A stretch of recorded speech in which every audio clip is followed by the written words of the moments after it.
Assalamualaikum warahmatullahi wabarakatuh. Perkenalkan, nama saya Bania Maharani dari Universitas Muhammadiyah Tangerang, Fakultas Ekonomi dan Bisnis, Prodi Manajemen. Di video kali ini saya akan mereview materi manajemen strategik sebagai memenuhi tugas mata kuliah manajemen strategik dosen pembimbing Ibu Meta Dwi Aprianti. Jadi, manajemen strategik adalah perencanaan, pemantauan, analisis, dan penilaian yang berkelanjutan dari semua kebutuhan yang dibutuhkan organisasi untuk memenuhi tujuan dan sasarannya. Perubahan dalam proses bisnis akan menuntut organisasi untuk secara konstan menilai strategi mereka untuk sukses. Strategi manajemen strategik terdiri dari 5 strategi dasar dan dapat berbeda dalam implementasinya tergantung pada lingkungan sekitar. 5 tahapan tersebut yaitu: yang pertama, tetapkan visi. Tujuan dari penetapan tujuan adalah untuk memperjelas visi untuk bisnis Anda.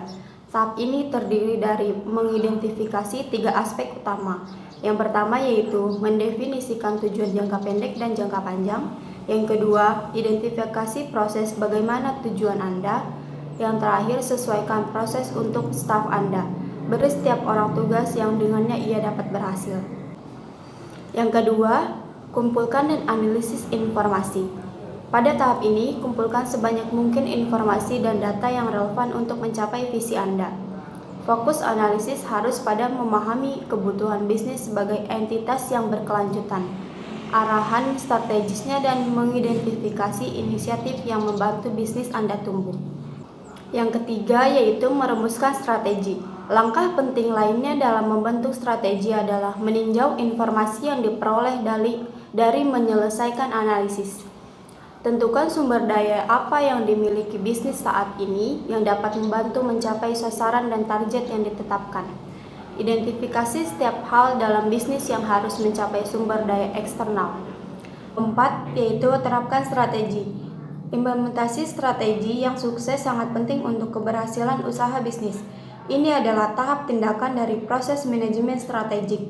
Jika strategi keseluruhan tidak bekerja dengan struktur bisnis saat ini, perencanaan atau struktur cadangan harus segera diimplementasikan. Kelima, evaluasi dan kontrol. Evaluasi strategi dan tindakan kontrol termasuk pengukuran kinerja. Tinjauan yang konsisten terhadap masalah internal dan eksternal dan membuat tindakan korektif bila perlu. Setiap evaluasi strategi yang berhasil dimulai dengan menentukan parameter yang akan diukur. Parameter ini harus mencerminkan tujuan yang ditetapkan pada satu tahap. Tentukan kemajuan organisasi Anda dengan mengukur hasil aktual versus rencana yang Anda buat. Yang selanjutnya yaitu konsep manajemen strategis. Manajemen strategis didasarkan pada pemahaman organisasi yang jelas tentang visi misinya, untuk di mana ia ingin berada di masa depan, dan nilai-nilai yang akan membantu tindakannya. Proses ini membutuhkan komitmen untuk perencanaan strategis, bagian dari manajemen bisnis yang melibatkan kemampuan organisasi untuk menetapkan tujuan jangka pendek dan jangka panjang. Perencanaan strategis juga mencakup perencanaan keputusan strategis, kegiatan, dan alokasi sumber daya yang diperlukan untuk mencapai tujuan tersebut.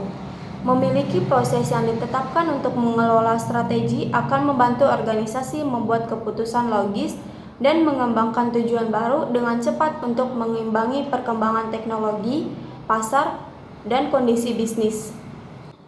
Dengan demikian, manajemen strategis dapat membantu organisasi memperoleh keunggulan kompetitif, meningkatkan pangsa pasar, dan merencanakan masa depannya. Yang selanjutnya yaitu ada manfaat manajemen strategik. Manajemen strategik umumnya dianggap memiliki manfaat finansial dan non-finansial. Proses manajemen strategik membantu organisasi dan kepemimpinannya untuk memikirkan dan merencanakan keberadaannya di masa depan, dan memenuhi tanggung jawab utama Dewan Direksi. Manfaat lainnya adalah menetapkan arah bagi organisasi dan karyawannya. Tidak seperti rencana strategis yang hanya dilakukan sekali, manajemen strategis yang efektif terus-menerus merencanakan, memantau, dan menguji kegiatan organisasi, menghasilkan efisiensi operasional yang lebih besar, pangsa pasar, dan profitabilitas. Demikian review materi yang dapat saya sampaikan, kurang lebihnya mohon maaf. Wassalamualaikum warahmatullahi wabarakatuh.